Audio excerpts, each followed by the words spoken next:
Tonga amin'ny fotoanany fanomezantsika topola sy tompoko vavy ary dia aterandray ny arabo mba pirarintsoa anasananao ihany koa zany rehetra zany anaraka hatramin'ny farany ny fampalalambo vao eto amin'ny Famaky TV amin'ity takariva ity hoentina amintsika amin'ity takariva ity ny akon'ny fitokonana izay tanterahan'ireo mpiasa eo anivon'ny zotra-piaramanidina ery Madagasikara sy ny faty antoka lehibe dia lehibe hoentina zany fitokonana izany ny farana ihany koa ny zato andro izay napetraka ho an'ireo departemanta samihafa eo anivon'ny ministera samihafa ihany koa nisy ny tatitra ho amin'izay ny sehatra samihafa ao anatin'ny tontolo politika sy adino ihany koa ny mitondra azy amintsika amin'ity takariva ity misy ny fandaminana anatiny eo anivon'ny anteny mera-pirenena mahakasika ny fananganana ny vondrona maro anisa ao anatin'izany androm-panjakana izany raha ny sisy ny resaka eno aloha dia ny vondrona mapara ny VPMMM iarakisika antoko maitso asiny Madagasikara antoko avana artiko Madagasikara no andrafitra izany.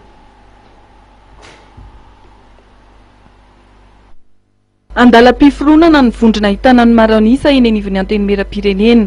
Araka ny fanazavana azo dia andrasana ny fanaova-tsoniany dina anamafisana ny firaisan-kina eny amin'ny anteny mera. Ahitana solombavam-bahoaka 420 ao anatin'ity vondro maro anisa andalam-piforonana ity.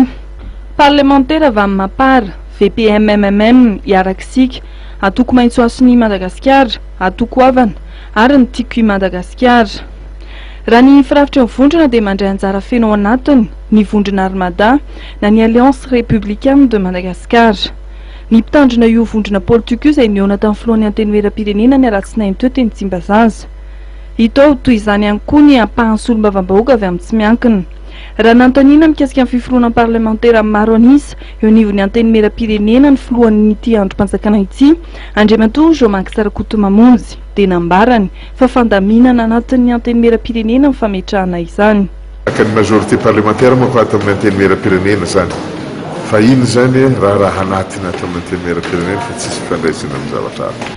Raha ny zava-misy eny amin'ny anteny mera-pirenena hatramin'ny androany dia mbola mandeha ny fandresen-dahatra eo amin'ny samy solombavam-bahoaka amin'ny fiarahana ao anatina vondrona ahitana maro anisa eny anivon'ny anteny mera-pirenena.